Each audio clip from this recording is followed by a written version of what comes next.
Selamat sore semuanya. Di sini kami akan mempresentasikan tugas etika profesi yang berjudul Kebocoran Data Warga Tanjung Pinang. Pertama-tama, kami ingin memperkenalkan diri terlebih dahulu. Saya Angelita Brogintik sebagai moderator, dan ada Hamidah dan Rika Sintia. Pertama-tama, saya akan menjelaskan latar belakang. Dalam era digital yang semakin berkembang, perlindungan data pribadi menjadi salah satu aspek penting yang harus diperhatikan oleh pemerintah dan instansi terkait. Data pribadi mencakup informasi sensitif seperti nama, alamat, nomor identitas, dan riwayat pribadi yang dapat digunakan untuk berbagai keperluan, baik yang legal maupun ilegal. Sayangnya, kebocoran data pribadi sering terjadi akibat lemahnya sistem keamanan, kurangnya regulasi yang ketat, serta rendahnya kesadaran terhadap pentingnya perlindungan informasi pribadi. Selanjutnya akan dijelaskan oleh teman saya. Deskripsi kasus dugaan manipulasi data dalam seleksi P3K di Tanjung Pinang pertama kali mencuat setelah beberapa pelamar melaporkan adanya ketidaksesuaian dalam hasil seleksi yang diumumkan. Beberapa pelamar yang memiliki pengalaman dan kompetensi yang memadai justru tidak lolos seleksi. Sementara terdapat peserta lain yang tidak memenuhi persyaratan namun berhasil diterima. Hal ini menimbulkan kecurigaan bahwa terdapat intervensi atau penyalahgunaan data dalam proses seleksi. Kasus ini menimbulkan beberapa isu etika yang patut diperhatikan. Yang pertama yaitu pelanggaran prinsip keadilan dan transparansi dalam proses seleksi P3K. Yang kedua, penyalahgunaan wewenang oleh pihak yang bertanggung jawab atas rekrutmen. Kemudian yang ketiga, kerugian yang dialami oleh peserta seleksi yang memenuhi syarat tetapi tidak lolos akibat manipulasi data. Kemudian yang keempat, potensi dampak negatif terhadap kepercayaan masyarakat terhadap sistem seleksi pegawai.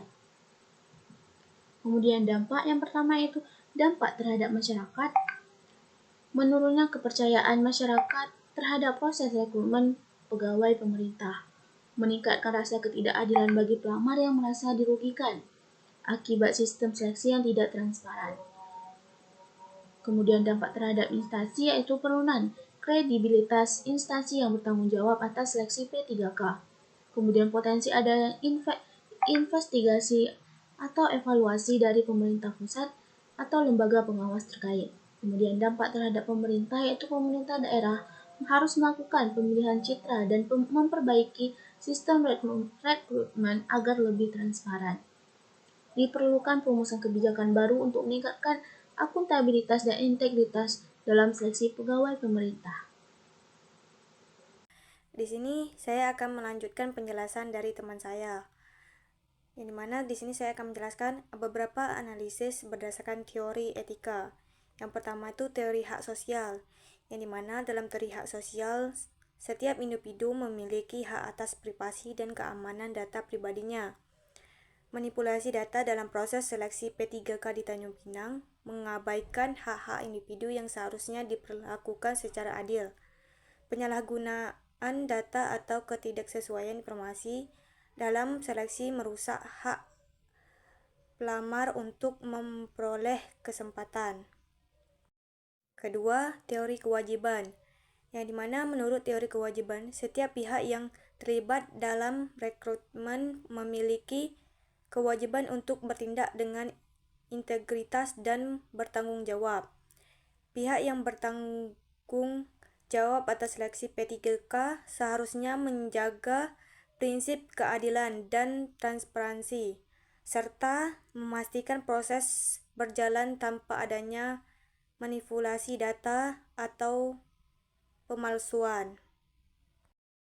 Teori utilitarianisme. Dalam perspektif utilitarianisme, tindakan yang memberikan manfaat terbesar bagi masyarakat adalah yang seharusnya diambil.